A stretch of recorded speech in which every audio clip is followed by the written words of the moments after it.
Assalamualaikum warahmatullahi wabarakatuh. Alhamdulillahi rabbil alamin.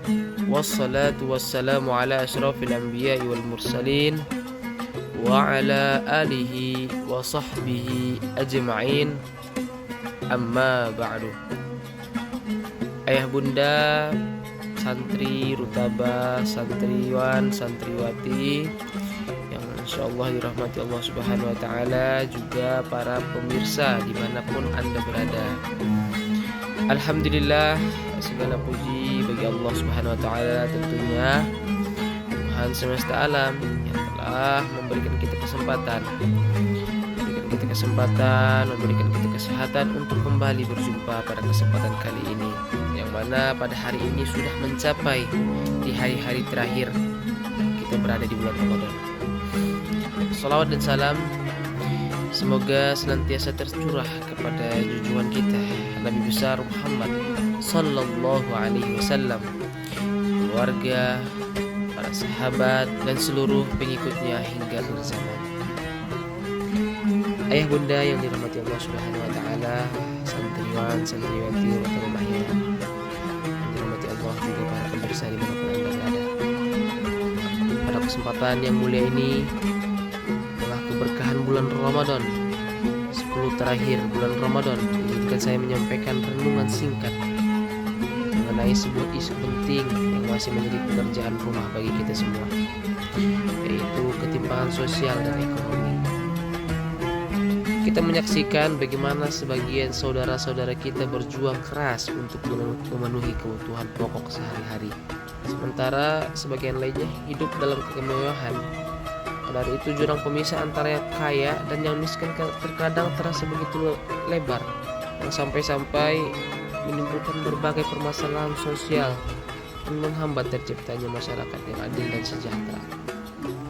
Oleh karenanya dalam Islam, isu keadilan sosial memang dan pemerataan ekonomi merupakan perhatian yang sangat besar.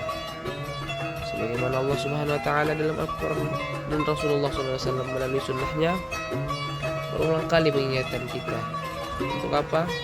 Yaitu tidak lain tidak bukan untuk menyampaikan bahwa pentingnya untuk berbagi, membantu sesama dan memperhatikan kaum yang lemah. Salah satu ibadah yang secara khusus disyariatkan dalam bulan Ramadan dan memiliki dimensi sosial yang sangat kuat adalah zakat fitrah. Zakat fitrah yang wajib ditunaikan oleh setiap muslim yang mampu sebelum hari raya Idul Fitri. Zakat ini bukan sekedar penyucian diri setelah menjalankan ibadah puasa. Lebih daripada itu, perlu ketahui zakat fitrah memiliki tujuan mulia untuk membantu mencukupi kebutuhan kaum duafa dan fakir miskin. Agar apa? Agar supaya mereka juga dapat merasakan kebahagiaan di hari raya nanti.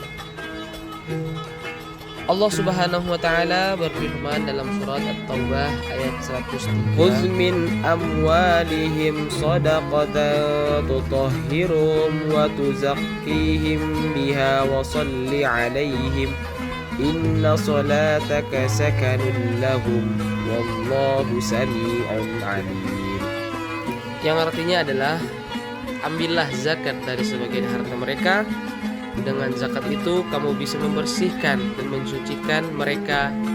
Berdoalah untuk mereka, sesungguhnya doa kamu itu menjadi ketenteraman jiwa bagi mereka, dan Allah Maha mendengar lagi Maha mengetahui.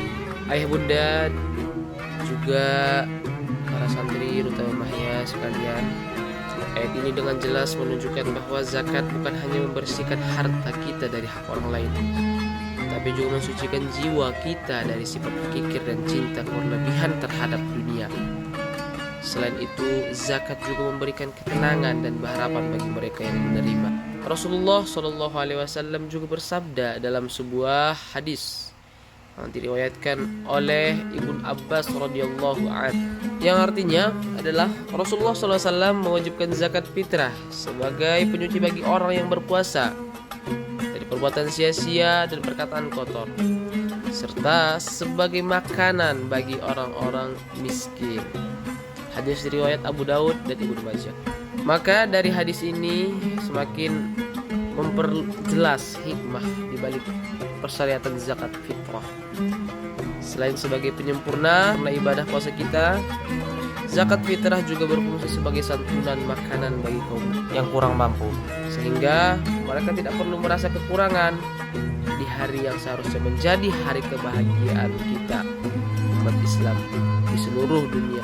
Maka ayah bunda yang dirahmati Allah, juga para pemirsa yang dirahmati Allah Subhanahu wa taala, melalui ibadah zakat fitrah kita diajarkan untuk memiliki kepekaan sosial. Bagaimana kita bisa peka kepada sosial keliling kita, terhadap kondisi-kondisi saudara-saudara kita. Kita diingatkan bahwa harta yang kita miliki bukanlah sepenuhnya milik kita, melainkan ada sebagian hak orang lain di dalamnya. Maka dengan menunaikan zakat fitrah, kita turut berkontribusi dalam mengurangi ketimpangan sosial dan ekonomi yang ada di sekitar kita. Oleh karenanya, marilah kita manfaatkan momentum bulan Ramadan ini untuk semakin meningkatkan kepedulian kita terhadap sesama, khususnya orang-orang di sekitar kita. Maka dari itu tunaikanlah zakat fitrah dengan penuh kesadaran dan keikhlasan. Pastikan zakat yang kita berikan sampai kepada mereka yang benar-benar berhak menerimanya. Kemudian selain zakat fitrah, semangat berbagi dan membantu sesama juga harus kita implementasikan dalam kehidupan sehari-hari. Jadi bukan hanya sekedar di bulan Ramadan saja, sedekah, infak, dan bantuan lainnya sekecil apapun itu, semoga bisa kita implementasikan juga di hari-hari berikutnya selain di bulan Ramadan. Maka jika dilakukan dengan ikhlas, akan memberikan dampak yang besar bagi mereka yang membutuhkan dan akan juga mendatangkan keberkahan bagi diri kita sendiri, insyaallah. Maka dari itu, semoga Allah Subhanahu wa taala menerima seluruh amal ibadah kita di bulan Ramadan ini, termasuk ibadah puasa dan zakat fitrah yang kita tunaikan. Semoga kita semua menjadi hamba-hamba Allah Subhanahu wa taala yang senantiasa peduli terhadap sesama. Wallahu muwaffiq ila aqwamit thoriq. Assalamualaikum warahmatullahi wabarakatuh.